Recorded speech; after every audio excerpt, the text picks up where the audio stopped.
नमस्कार, आप देख रहे हैं देवभूमि। मैं हूं आपके साथ उन्नति भटनागर। बुलेटिन की शुरुआत करते हैं खास खबर के साथ। उत्तराखंड की धामी सरकार ने जोशीमठ आपदा प्रभावितों को बड़ी राहत दी है। सरकार ने आपदा प्रभावितों के बिजली और पानी के बिल माफ कर दिए हैं। मुख्यमंत्री पुष्कर सिंह धामी के निर्देश पर इसके आदेश जारी कर दिए गए हैं। उत्तराखंड के मुख्यमंत्री कार्यालय के अनुसार नवंबर 2022 से अगले 6 महीनों के लिए प्रभावित लोगों के बिल माफ किए जाएंगे। बता दें, जोशीमठ में भूधसाव के चलते करीब 863 घरों में दरारें आई हैं, जबकि 181 भवनों को पूरी तरह से असुरक्षित घोषित किया गया है। ऐसे में जोशीमठ वासियों के लिए बड़ी राहत, जहां उनके बिजली और पानी के बिल माफ कर दिए गए हैं। सरकार की तरफ से यह आदेश जारी किया गया है ताकि थोड़ी राहत जोशीमठ वासियों को मिल सके। उनके आशियाने खतरे में हैं और इस बीच मायूस चेहरों पर थोड़ी राहत लाने के लिए सीएम धामी की तरफ से यह निर्णय लिया गया है, जहां बिजली और पानी के बिल जोशीमठ वासियों के माफ किए गए हैं। भूधसाव के चलते लगातार उन्हें अपना आशियाना छोड़कर बाहर जाना पड़ा है और ऐसे में यह बड़ा फैसला धामी सरकार की तरफ से लिया गया है। आदेश जारी किया गया है इसके लिए बाकायदा, जहां सीएम ने बिल माफ करने के लिए कहा है। जोशीमठ वासियों को जो परेशानी हुई है उसका अंदाजा लगाना मुश्किल है, लेकिन उनके बिजली और पानी के बिल माफ करके उनको राहत पहुंचाई है सरकार ने। उत्तराखंड लोक सेवा आयोग द्वारा प्रदेश में आयोजित कराई जाने वाली एईजेई और पटवारी भर्ती परीक्षा में अभी तक फरार चल रहे मंगलौर के पूर्व भाजपा नेता सहित कुल 3 आरोपियों की गिरफ्तारी अब तक नहीं हो पाई है, जिसके बाद हरिद्वार एसएसपी ने तीनों फरार आरोपियों को 25-25 हजार का इनाम घोषित कर दिया है। साथ ही पुलिस टीम को फरार चल रहे इन आरोपियों की जल्द से जल्द गिरफ्तारी के भी सख्त निर्देश दिए हैं। बता दें, पिछले कुछ दिनों से लोक सेवा आयोग द्वारा आयोजित कराई जाने वाली एईजेई और पटवारी भर्ती परीक्षा में प्रश्न पत्र लीक होने और नकल कराए जाने के बाद से गठित की गई है। स्पेशल इन्वेस्टिगेशन टीम पर आरोपियों की गिरफ्तारी को लेकर काफी दबाव बना हुआ है। इस मामले में पुलिस अभी तक एईजेई प्रवेश परीक्षा प्रश्न पत्र लीक मामले में 6 आरोपियों को सलाखों के पीछे पहुंचा चुकी है। पटवारी भर्ती परीक्षा में गड़बड़ी को लेकर 13 आरोपी पुलिस की गिरफ्त में आ चुके हैं। इसके बावजूद अभी भी कई ऐसे आरोपी पुलिस के शिकंजे से बाहर हैं, जिनका इस प्रकरण में बड़ा रोल है।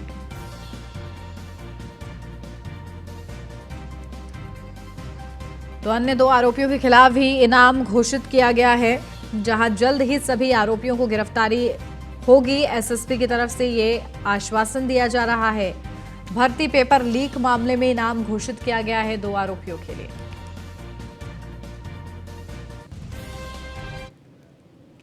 उत्तराखंड के पूर्व सीएम और महाराष्ट्र के निवर्तमान राज्यपाल भगत सिंह कोश्यारी ने महाराष्ट्र के राज्यपाल पद से इस्तीफा दे दिया है, जिसे राष्ट्रपति द्रौपदी मुर्मू ने स्वीकार भी कर लिया है। वहीं उनके इस्तीफे के बाद बीजेपी का कहना है कि उत्तराखंड राज्य गठन में से लेकर अब तक पार्टी को मजबूत करने में भगत सिंह कोश्यारी का बहुत महत्वपूर्ण योगदान रहा है। बीजेपी प्रवक्ता विनोद सुयाल का कहना है कि चूंकि भगत सिंह कोश्यारी ने स्वेच्छा से महाराष्ट्र के राज्यपाल पद से इस्तीफा दिया है, ऐसे में अब आने वाले लोकसभा चुनाव में उत्तराखंड को भगत सिंह कोश्यारी का मार्गदर्शन प्राप्त होगा और पार्टी भविष्य में उनके नेतृत्व में प्रदेश में और बेहतर प्रदर्शन करेगी। ये भारतीय जनता पार्टी उत्तराखंड के वरिष्ठतम नेताओं में से एक हैं। भारतीय जनता पार्टी को उत्तराखंड राज्य में इस मुकाम में पहुंचाने की उनकी बड़ी भूमिका है और निश्चित रूप से राष्ट्रीय स्वयंसेवक संघ से लेकर समाज के अनेकों दायित्वों पर उन्होंने निर्वहन किया है। तो मुझे लगता है कि अब उन्होंने स्वेच्छा से वहां से त्याग पत्र दिया है और निश्चित रूप से वो हमारे आदरणीय तो मार्गदर्शक के रूप में उनका मार्गदर्शन उत्तराखंड को मिलता रहेगा। देहरादून के कालसी में शरद उत्सव क्रीड़ा कार्यक्रम में मुख्यमंत्री पुष्कर सिंह धामी ने शिरकत की। बीजेपी कार्यकर्ताओं ने ढोल नगाड़ों के साथ जोरदार स्वागत किया है।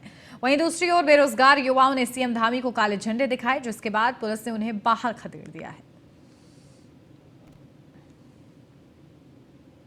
सीबीआई जांच के लिए पहले ही माननीय न्यायालय में मामला गया था और माननीय न्यायालय में सारी जांचें ठीक प्रकार से हो रही हैं, जिसमें 60 लोग अभी तक गिरफ्तार हो चुके हैं। अब नकल का हम लोग हिंदुस्तान का सबसे कड़ा कानून यहाँ पर लेकर आ गए हैं। इसलिए सभी छात्रों को, छात्राओं को, हमारे बेटे बेटियों को किसी प्रकार की कोई शंका नहीं होनी चाहिए। सब परीक्षाएं निष्पक्ष होंगी, सब परीक्षाएं पारदर्शिता के आधार पर होंगी। सभी हमारे बच्चे, बेटे बेटियां अपनी परीक्षाओं की तैयारियों में लगे। कैलेंडर पहले ही घोषित हो चुका है। जितनी शंकाएं थी सभी शंकाओं का समाधान कर दिया है। कोई भी बहकावे में ना आए, किसी भी प्रकार की जो चीज़ें हैं बरगलाने वाली उनमें न पड़े। अपने भविष्य के निर्माण के लिए सरकार प्रतिबद्ध है। हम भी चाहते हैं कि हमारे बच्चे अपनी परीक्षाओं में भाग लें और जो बच्चे हमारे योग्य होंगे, काबिल होंगे, उनको पारदर्शिता के आधार पर।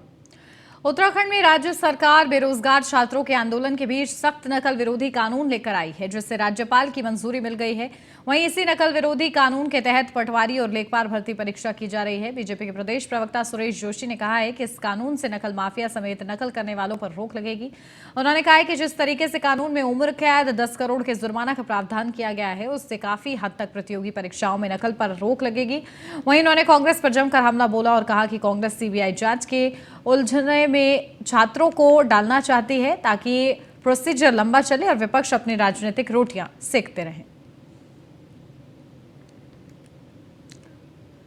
तो देखिए, नकल विरोधी कानून को लेकर राज्य सरकार आई है और इसी को लेकर बेरोजगार छात्रों के आंदोलन के बीच ये कानून सामने आया है, जिसको लेकर भारतीय जनता पार्टी ने विपक्ष पर राजनीति करने का आरोप भी लगाया है कि वो अपने राजनीतिक रोटियां सेकना चाहते हैं और इसी के लिए लगातार वो छात्रों को उलझाना चाह रहे हैं ताकि ये प्रोसीजर जो जांच है वो लंबी चले और इसके माध्यम से वो अपनी राजनीतिक रोटियां सेक सके।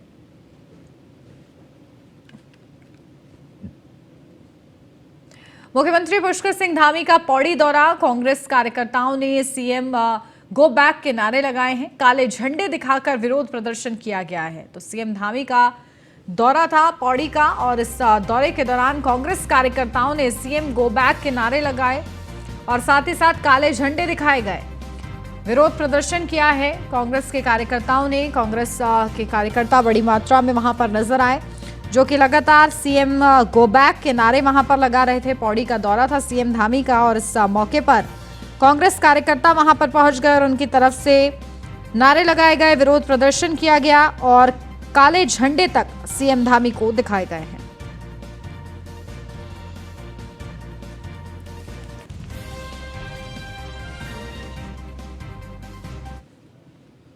उत्तराखंड में लोक सेवा आयोग की ओर से लेखपाल पटवारी भर्ती परीक्षा तमाम सेंटर्स पर कराई गई। देहरादून के भी 72 सेंटर्स पर लेखपाल और पटवारी की परीक्षा हुई। परीक्षाओं को शांतिपूर्ण तरीके से संपन्न कराने के लिए सेक्टर मजिस्ट्रेट और जोनल मजिस्ट्रेट की तैनाती की गई। देहरादून जिलाधिकारी सोनिका ने बताया कि शांतिपूर्ण तरीके से परीक्षाओं को संपन्न कराने की पूरी तैयारी है और शांति व्यवस्था बनाए रखने के लिए प्रशासन पूरी तरीके से मुस्तैद है। हमारे यहाँ 72 सेंटर्स हैं और सभी सेंटर्स में हमने सेक्टर मजिस्ट्रेट्स और उसके साथ जोनल मजिस्ट्रेट्स की ड्यूटी लगा रखी है और सभी को ब्रीफिंग कर रखी है कि एग्ज़ाम बिल्कुल शांतिपूर्ण तरीके से हो और अच्छे माहौल में हो और उसी के क्रम में मॉनिटरिंग भी जारी है और 11 बजे से एग्ज़ाम शुरू होगा। और अब खबर देहरादून से है, जहां पटवारी लेखपाल के लिए भर्ती परीक्षा का आयोजन किया गया। इस दौरान परीक्षा केंद्रों पर सुरक्षा के पुख्ता इंतजाम किए गए। परीक्षा केंद्रों पर छात्रों की डबल चेकिंग की गई। एलआईयू के साथ एसटीएफ कर्मी परीक्षा केंद्रों की निगरानी करते नजर आए। एसटीएफ एसएसपी आयुष अग्रवाल ने कहा कि सभी परीक्षा केंद्रों में एसटीएफ के कर्मियों को तैनात किया गया है ताकि कोई गड़बड़ी ना हो। आज रविवार को पटवारी भर्ती परीक्षा है, तो इसमें समस्त जिला पुलिस, एलआईयू आदि एजेंसी, एसटीएफ भी सभी लोग निगरानी रख रहे हैं कि किसी प्रकार की कोई गड़बड़ी ना हो और एसटीएफ भी पूरी तरह से इस पर नज़र बनाए हुए हैं। कोई भी सूचना मिलने पर तत्काल करेंगे। आज पटवारी लेखपाल के लिए भर्ती परीक्षा का आयोजन किया गया है। इस बात को जांचा गया है कि किसी भी तरीके से कोई खामी ना हो। परीक्षा केंद्रों पर सुरक्षा के भी पुख्ता इंतजाम किए गए हैं। एसटीएफ कर्मियों ने भी परीक्षा केंद्रों में निगरानी रखी है।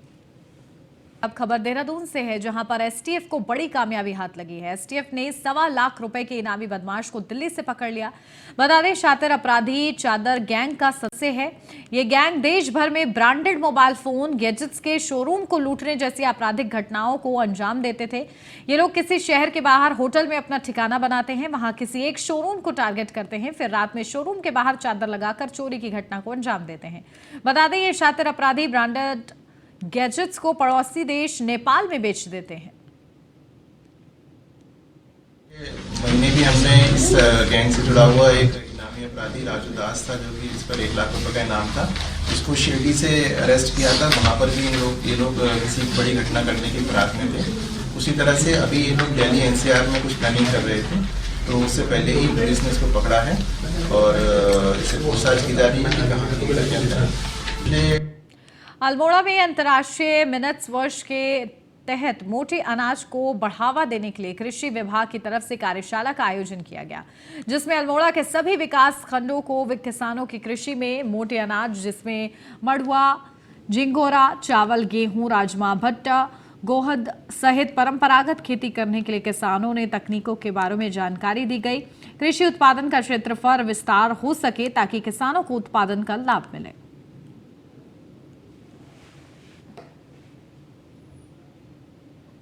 तुर्की में आए भूकंप के चलते कोटद्वार के युवक विजय मलबे में दबने के बाद शव को बरामद कर लिया गया। विदेश मंत्रालय की तरफ से विजय के शव को कोटद्वार लाने की तैयारी शुरू कर दी गई है।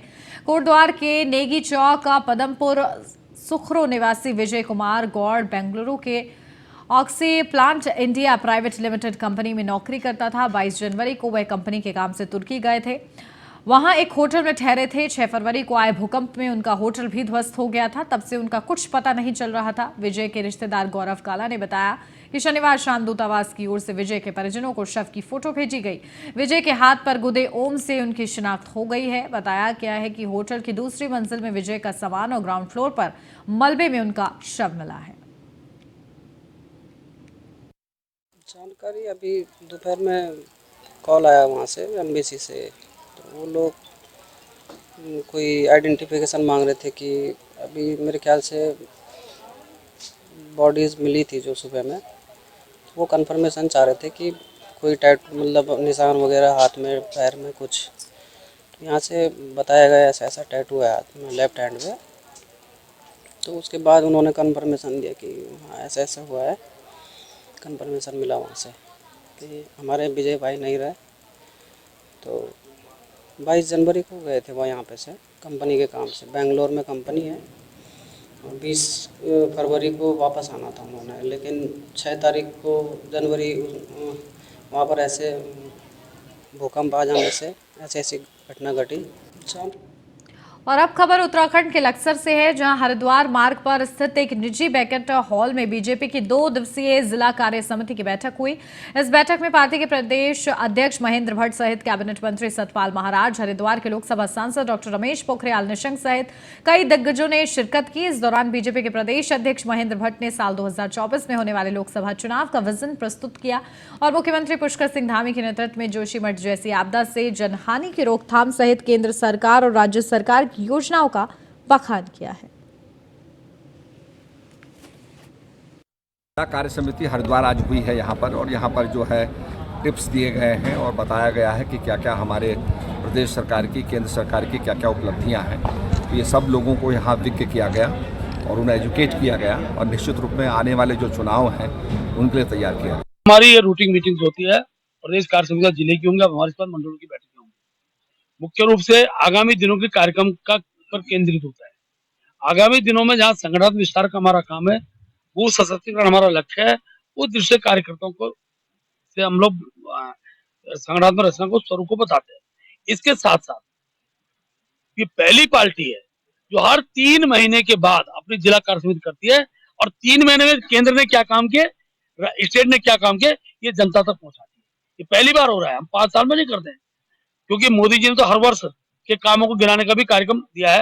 अभी बजट पास हुआ, तो बजट के जो गुणात्मक पक्ष हैं, बजट के अंदर जो जनोपयोगी बातें हैं, उनको भी नीचे तक ले जाने का हमारा कार्यकर्ता करे, ये भी कार्य समिति का एक हमारा पक्ष रहता है। इस साथ हमारा आगामी दिनों में नगर पंचायत के चुनाव है, नगर पालिका चुनाव है, लोकसभा का चुनाव है, उस दृष्टि से भी क्या रणनीति हो सकती है वो हमारी कार्य समिति का एजेंडा। देहरादून में परीक्षा धांधली के बाद से शहीद स्थल पर सत्याग्रह बेरोजगार युवाओं का आंदोलन चल रहा है। युवाओं का आंदोलन चौथे दिन भी बरकरार है। बेरोजगार संघ के अध्यक्ष बॉबी पवार की रिहाई और आयोग की सीबीआई जांच की मांग को लेकर लगातार युवा आंदोलन कर रहे हैं। वहीं इस दौरान कई युवाओं ने प्रमोशन पर आरोप लगाया है प्रशासन पर। कि आंदोलन का समर्थन करने पहुंच रहे युवाओं को पुलिस द्वारा रोका जा रहा है।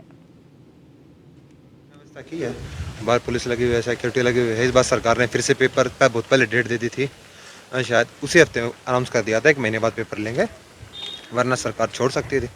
सरकार ने पूरी कोशिश की है और ऊपर जितना सुनने में आया, सरकार ने ऊपर से इस बार बस की व्यवस्था अलग से फ्री की है। और सरकार कर क्या सकती है, एग्ज़ाम कर लेंगे, नई साइड बनाए, कोशिश कर रही है, अब तक हुआ नहीं। सेंटर से आए उसकी कोशिश कर रही है, बीच में एक पूरे स्टेट लेवल पे आए, नेशनल लेवल पे बात आए। पिछली बार बनाया था TCS, उसमें खुद घपला हो गया। सरकार कोशिश कर रही है, काम जारी है। ये जो नकल रोधी कानून आए तो कितना सही है? बहुत कमी है इसमें, बहुत ज़्यादा ढीला है अभी भी। सर सरकार थोड़ा चेती है इस हिसाब से, जो युवाओं का आक्रोश बाहर निकल के आया है। अभी भी युवा इस तरीके से देखा जा सकता है संतुष्ट नहीं है अभी भी, क्योंकि जब तक पुख्ता तरीके से सरकार इस पे काम नहीं करती है तो छात्रों की मांग बिल्कुल जायज़ है। और इस तरीके से हम देखा जाए तो पारिवारिक दृष्टि से भी हम प्रेशर में है काफ़ी, इस वजह से भी आधे से ज़्यादा अभ्यर्थी यहाँ एग्ज़ाम देने के लिए आए हैं। ये था कि आज का पेपर थोड़ा सा टफ था। पिछला वाला हमने दिया था जब पेपर लीक हुआ था, तो वो वाला आसान था इसके अकॉर्डिंग, उससे का मतलब 1-2 लेवल टफ लगा एग्ज़ाम। और इसके अलावा आक्रोश होना भी जायज़ है छात्रों में, क्योंकि बार बार रिपीटिशन जो हो रहा है पेपरों का, आ रहे हैं लोग यहाँ पे, दूर दूर से आते हैं छात्र, एक डिस्ट्रिक्ट से दूसरे डिस्ट्रिक्ट में जाते हैं, तो रिपीटिशन होता है। इसमें काफ़ी मतलब एक्सपेंडिचर भी लगता है छात्रों का, स्टूडेंट्स हैं, इतना एक्सपेंस होता नहीं है, तो जायज़ है, दोनों चीज़ें अपनी जगह पर जायज़ है। उत्तराखंड में इन दिनों लगातार एक के बाद एक कई सरकारी नौकरियां संबंधित भर्ती परीक्षाओं को लेकर चर्चित गड़बड़ी के मामले उजागर हो रहे हैं। इसके अलावा इनके लिए कई जांच एजेंसियों को गठित कर लगातार संदिग्ध सामग्रियों की बरामदगी और निरंतर धरपकड़ भी की जा रही है। सरकार ने नकल विरोधी कानून लाकर इस पर नकेल कसने की एक बड़ी शुरुआत की है। बीजेपी के प्रदेश अध्यक्ष महेंद्र भट्ट ने इस संबंध में प्रेस कॉन्फ्रेंस की और कहा कि धामी सरकार भर्ती संबंधित घोटालों में शामिल तत्वों के विरुद्ध कड़ी कानूनी कार्रवाई करने की बात कर रही है। इस कानून को उत्तराखंड प्रतियोगी परीक्षा अध्यादेश 2023 के रूप में जाना जाएगा, जिसे इन परीक्षाओं में अनुचित साधनों की रोकथाम और निवारण के उपाय अर्थात नकल रोकने के दृष्टिगत लाया गया है। इस कानून में संगठित अपराध के तहत प्रतियोगी परीक्षा तंत्र एवं परीक्षा आयोजन प्रक्रिया से संबंधित सरकारी, गैर सरकारी व्यक्ति या संस्था जो नकल को किसी भी तरह से अंजाम देता हुआ पाया जाता है, उसे न्यूनतम 10 वर्ष और अधिकतम आजीवन कारावास की सजा एवं न्यूनतम 1 करोड़ से और अधिकतम 10 करोड़ रुपए का जुर्माना का प्रावधान इसमें किया गया है। उत्तराखंड के मुख्यमंत्री पुष्कर सिंह धामी अपने 2 दिवसीय दौरे पर पौड़ी पहुंचे। मुख्यमंत्री धामी ने यहां कंडोलिया मैदान में मुख्यमंत्री अंत्योदय निःशुल्क गैस रिफिल योजना का शुभारंभ किया। इस योजना के तहत 1,76,000 परिवारों को निःशुल्क 3-3 सिलेंडर वितरित किए जाएंगे। इसके साथ ही मुख्यमंत्री ने पौड़ी जिले के लिए 40 करोड़ की लागत से 4 योजनाओं का लोकार्पण और 53 करोड़ की लागत से बनने वाली 9 योजनाओं का शिलान्यास किया। इस मौके पर सीएम ने विभिन्न स्टॉलों का निरीक्षण भी किया। कार्यक्रम में उच्च शिक्षा मंत्री धन सिंह रावत, बाल विकास मंत्री रेखा आर्या समेत बीजेपी के कई नेता मौजूद रहे। हमारी पार्टी का संकल्प था कि 2022 के आम चुनाव से पहले हमने उत्तराखंड की देवतुल्य जनता के सामने ये संकल्प रखा था कि हमारी नई सरकार के गठन होते ही हम जो हमारे अंत्योदय के 1,76,000 परिवार हैं, 1,76,000 परिवार हैं, उन सभी परिवारों को साल के अंदर 3 सिलेंडर रिफ़िल करके 3 सिलेंडर भर के हमारी सरकार देगी। और उस योजना के लिए हमने पहले ही जब हमारा 2022 का आम बजट आया था, उस बजट में सारी धनराशि का प्रावधान कर दिया था और ये योजना हमारी आज विधिवत रूप से यहाँ प्रारंभ हो गई है। और इस योजना के माध्यम से अंत्योदय के जो 1,76,000 परिवार हैं, उन सभी को सीधे सीधे इसका लाभ मिलेगा और ये योजना हमारी जारी रहेगी। और इसी के साथ इस बुलेटिन में बस इतना ही। खबरों का सिलसिला आगे भी जारी है। आप बने रहिए न्यूज़ 1 इंडिया के साथ।